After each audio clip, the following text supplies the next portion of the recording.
So for our test looks, this is some of the gear that we're going to be using today. Again, we've got the Nikon D800, backup Nikon D800. I've got the 85-14G lens from Nikon on here.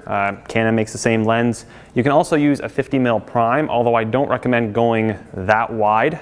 Generally, you want a fairly long focal length and then get far away from your model. But obviously, that'll all depend on how big your studio is. So if you've got a smaller studio, you can also use like a 24-70 on this, but obviously don't use it too wide because then you start to distort some of the features on the model, like the legs and hands. So try and keep something like 50 plus as your focal length. Again, we've got a V-grip on here. We're going to be shooting a lot of vertical looks. Generally for test, it's all vertical. We don't really do much horizontal stuff because we're going to be shooting the entire body. If we shoot this horizontally, the model will be really small in the frame. And generally for printing for portfolio, which is what these images are going to be used for, we want vertical images. So definitely good to have a V-grip. Makes it nice and easy to recompose and hold your camera and everything. So worthwhile investment there. Pocket Wizards on our camera to trigger our flashes, again going to a receiver that plugs into a sync port and it just fires our strobes. So you don't have to use a Pocket Wizard, you can use anything you want to trigger your strobes, even a sync cord. Over here I've got the Nikon 70-200, which we're using for a ton of stuff in this shoot. So as you can see, really useful lens to have when you're shooting fashion. It's nice that it goes down to 70. 70 is still a good focal length for doing full-length shots.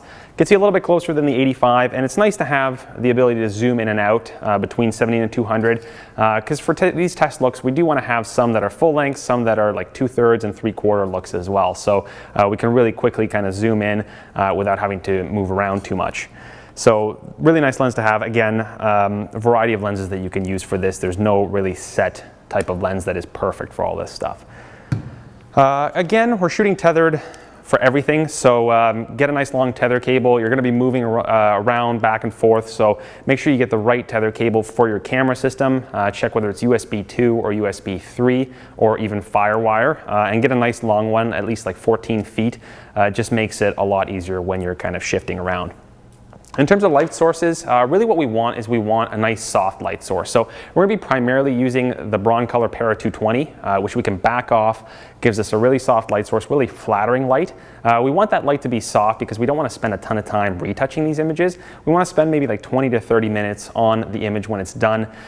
Just get in, get out, produce a nice clean image. So the softer light source you use, the easier that's going to be essentially. So we can use a variety of things for that. It can be Elastolite 6x6 panel. We just fire the strobes into that.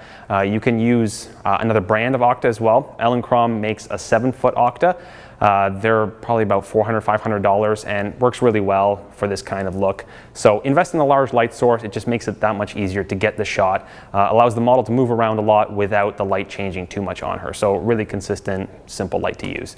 In addition to that, we're going to be using this guy over here, this V-flat. So it's a white V-flat. Just 2 pieces of foam core stuck together with tape in the middle. You can open it up, set it on the sides of your model, provide some nice fill light. That keeps us from having to have another strobe on the other side to fill in light on the model. If you find that, with the light that you have, there's still too much shadow density on one side, this is really great. You can bring it in and out depending on how much fill you want to provide. And you can also use it as a makeshift background. So if you've got a white and black one, black ones are actually really nice as backgrounds too. We will also be using this Para 88 over here. It's a slightly punchier light source. It's going to give a little bit more contrast in our image, but depending on the model you have, some models are very edgy and some models may be positioned as edgy models.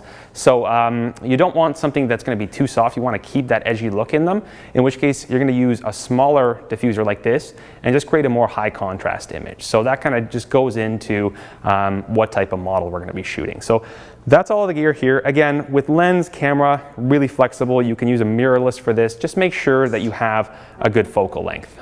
Focal length will be dictated by your studio size, and obviously the longer the focal length you can have, the better.